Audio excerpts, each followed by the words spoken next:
네, 안녕하세요. 수미수미입니다. 이번 시간에는 직장인들의 연례 행사죠. 매년 이맘때쯤이면은 항상 회사에서 하시게 되는 연말정산 제도에 대해서 한번 중요한 내용들만 뽑아서 여러분들한테 소개를 해드리고자 합니다. 연말정산이라는 제도의 개념은 아마 직장을 한 2, 3년 정도 다니신 분들이라면 매년 해왔기 때문에 어느 정도 개념적인 부분은 아실 거예요. 간단하게 설명을 드리면 매달 월급을 받으시죠, 회사에서. 그럼 받은 월급의 급여명세서를 잘 살펴보시면은 회사에서 각 직원들이 매달 내야 될 근로소득세라는 거를 원천징수를 합니다. 그래서 회사에서 떼갖고 세후 금액을 여러분들 월급 통장에다 넣어주는 거죠. 그러면은 이 사람이 1년 12개월 동안 총 납부한 세금의 합이 이제 그 연도가 넘어갔을 때 작년 내야 될 세금들을 다시 계산을 했을 때 매달 낸 금액을 합친 금액이 더 냈냐 아니면 덜 냈냐, 이 부분을 가지고 정산을 하는 게 바로 연말정산이거든요. 그래서 직장인분들께서는 연말정산을 필수로 하셔야 돼요. 왜냐면 작년에 매달 월급을 받으면서 납부한 소득세가 덜 냈는지 덜 냈는지는 그 달에는 알 수가 없어요. 왜냐면 회사가 1년 동안 돈을 사정에 따라서, 회사가 너무 장사가 잘 됐어요. 그러면은 직원들한테 보너스로 더 줄 수도 있고, 아니면은 장사가 안 돼갖고 주기로 했던 성과급이나 상여금 이런 것들을 못 줄 수도 있잖아요. 그렇기 때문에 매달 납부하시는 근로소득세는 정확한지 안 정확한지는 연도가 끝나봐야지 알아요. 그래서 그 내용들을 가지고 세금을 정산하는 게 바로 연말정산이라고 보시면 되고요. 연말정산뿐만 아니라 이 세금 제도에 대해서 이해를 하실 때는 전체적인 세금 흐름에 대해서 먼저 이해를 하셔야 되거든요. 그래서 제가 이렇게 여러분들을 위해서 연말정산 흐름도라는 걸 한번 만들어 봤어요. 그래서 연말정산 흐름도 이렇게 쫙 보시면은 구분, 왼쪽에 보시면 정산대상 급여에서 근로소득 공제라는 걸 빼고요. 그렇게 해서 나온 게 근로소득 금액인데, 근로소득 금액에서 또 소득공제라는 걸 뺍니다. 그래서 소득공제를 빼면 과세표준이 나오고요. 이 과세표준을 기준으로 해서 세율을 곱해줍니다. 누진세이기 때문에 세율은 6%에서 40%까지 나눠져 있고요. 이거를 곱해서 나온 게 산출세액이라고 하고요.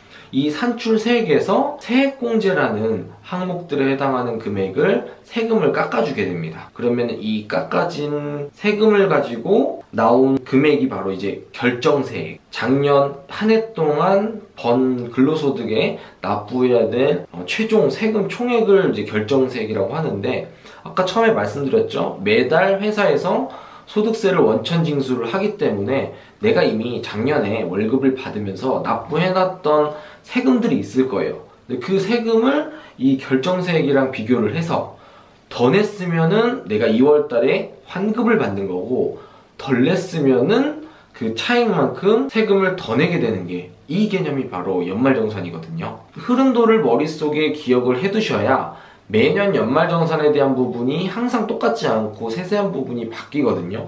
뭐 예를 들어서 신용카드 소득공제가 300만원씩 해주다가 200만원씩 해준다, 아니면 뭐 교육비 공제, 의료비 세액공제, 이런 것들을 조금씩 금액이나 퍼센트가 바뀌기 때문에 여러분들은 세세한 부분도 중요하지만 이 전체적인 연말정산이라는 제도의 흐름에 대해서 머릿속에 기억을 해두셔야 되고요.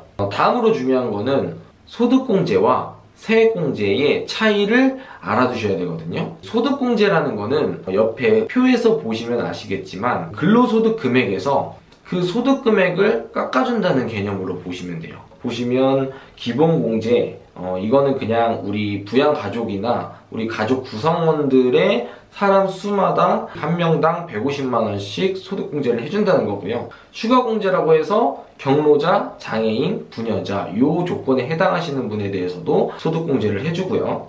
다음은 연금보험료 공제라고 있는데, 우리가 직장을 다니시는 분들 같은 경우에는 4대 보험이라는 걸 내잖아요. 거기 그 4대 보험 중에 하나인 국민연금을 납부하시고, 또 그 밑에 있는 특별공제에 보면은 건강보험료라는 게 있죠. 이 건강보험료도 4대 보험 안에 들어가기 때문에 국민연금이랑 건강보험료는 연금보험료 공제와 특별공제에서 자동으로 공제가 되게 돼 있어요.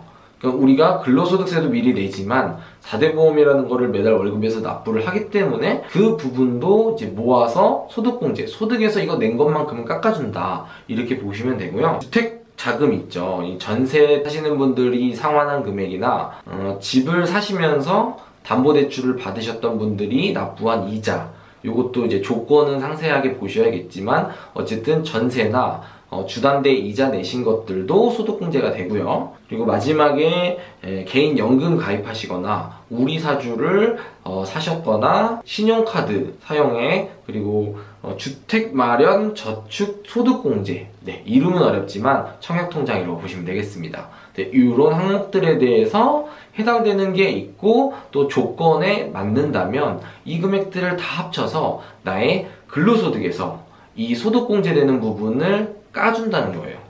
그래서 재해주기 때문에 내가 5천만 원을 벌었는데 소득공제를 2천만 원을 받았다 하면은 이 사람은 세금을 계산할 때는 3천만 원을 번 걸로 계산을 하는 거죠. 그러면은 그 소득공제를 통해서 재해지고 남은 소득을 이제 과세표준이라고 합니다. 그래서 이 과세표준을 가지고 구간에 따라서 세율을 곱해서 나온 세액이 산출세액이라고 하고요. 그래서 이거를 이제 납부를 하면 되는 거냐? 이제 그게 아니라 또 세액공제라는 부분이 있습니다. 그래서 근로소득에서 소득공제 받고 세율을 곱해서 나온 산출세액에서 또 이제 납부해야 될 세금을 또 깎아줘요. 앞에 소득공제는 내 소득에서 깎아준다는 거고, 세액공제는 산출된 세금, 납부해야 될 세금에서 낼 세금을 깎아준다는 개념으로 보시면 되거든요. 세액공제는 보시면 아시겠지만 연금계좌, 보험료, 의료비, 교육비, 기부금, 주택 월세공제 이렇게 항목들이 있고요. 세금을 다 공제해준다는 건 아니고 조건에 충족이 되면은 내가 이 항목으로 작년도에 한 해 동안 지출했던 금액에 적용해줄 수 있는 퍼센트를 더해서 그 금액들, 이제 항목별로 여러 개의 금액들이 나올 거잖아요. 그 금액들을 합쳐서 산출된 세액에서 세액공제를 해준다는 거예요. 그래서 산출세액에서 세액공제를 빼고 나온 진짜 내야 될 계산이 다 된 이 세금을 결정세액이라고 하고요. 그래서 이 결정세액이랑 전년도에 매달 월급에서 떼서 납부했던 근로소득세 총합이랑 비교를 해서 토해낼지 아니면은 받아낼지 이거를 결정하는 게 연말정산이고요. 여러분들께서 어차피 이 연말정산이 요즘에는 시스템이 잘 돼 있어서 클릭 몇 번만 하면은 홈택스에서 자료값들을 다 불러옵니다. 그래서 회사에서 업로드 해놓은 저의 소득 내용이랑 홈택스에서 불러온 납부된 내역, 그리고 또 뭐 여기저기서 자동적으로 신고되는 것들 있잖아요. 우리가 병원 가면은 그 병원에서 결제한 내용, 제 이름으로 간 병원에 결제한 내용들이 다 또 홈택스로 신고가 되고요. 신용카드 사용한 것도 카드사가 추려갖고 다 홈택스로 보냅니다. 그렇기 때문에 여러분들께서는 따로 정보 같은 것들을 챙기실 거는 없고요. 보통 사람들이 자동적으로 적용되는 것들은 다 홈택스에 들어가는데 내가 집을 샀다는 거는 뭐 취득 신고가 되니까 세무서에서 알기는 알겠지만 대출을 받았는지 이자를 얼마 냈는지 신고를 하셔야 되는 부분에 대해서는 여러분들이 증빙서류를 챙겨갖고 회사에 제출을 하셔야 되는 거고요. 길게 쭉 말씀은 드렸는데 기억하셔야 될 거는 그건 것 같아요. 소득공제랑 세액공제랑 내가 번 소득을 깎아주는 게 소득공제고, 과세표준에 세율을 곱해서 나온 산출세액에서 납부해야 될 세금을 깎아주는 게 이제 세액공제라고 보시면 되고요. 그래서 예를 들자면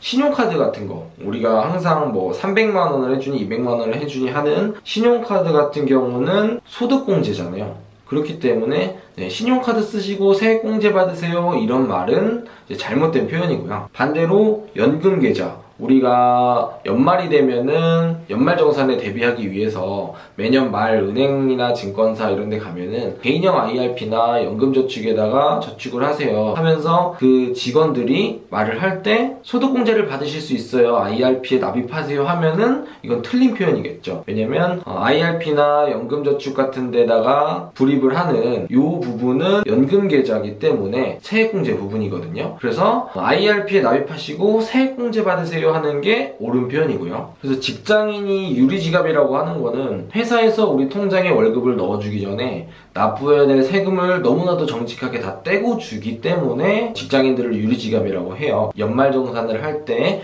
여러분들께서는 내 소득을 줄여줄 수 있는 소득공제 항목이 뭐가 있는지, 또 내가 납부해야 될 세금에서 깎아줄 수 있는 세액공제에 해당하는 부분이 어떤 게 있는지 요 두 가지 양쪽 축의 상세 내용들을 한번 보시고 한 해 동안 월급을 받으시면서 소득공제와 세액공제 항목들에 대해서 한번 고민을 해보신다면 2월 달에 연말정산을 하고 나서 세금을 더 내야 될 고민을 하시기보다는 1년 동안 내 소득을 잘 깎고 세액도 많이 깎아서 또 다른 13월의 월급이라는 표현에 맞는 환급받을 수 있는 그런 준비를 미리 하시길 바라면서 이번 영상이 여러분들께 도움이 되셨으면 좋겠습니다. 이게 소득공제랑 세액공제의 항목들을 상세하게 제가 여러분들한테 소개를 해드리면 좋겠지만 그러면은 이 영상이 아마 한 2시간 정도 엄청 시간이 오래 걸릴 것 같아요. 그래서 여러분들께서 이미 직장을 많이 다니시는 분들께서는 대략적인 내용은 매년 해보셔서 아실 테니 하시면서 궁금하신 사항이나 잘 모르겠는 사항이 있으시면 댓글을 남겨주시면 제가 해당되는 내용에 대해서 찾아보고 아는 내용이면 바로 대답을 해드리고요. 제가 좀 모르는 내용이다 하면은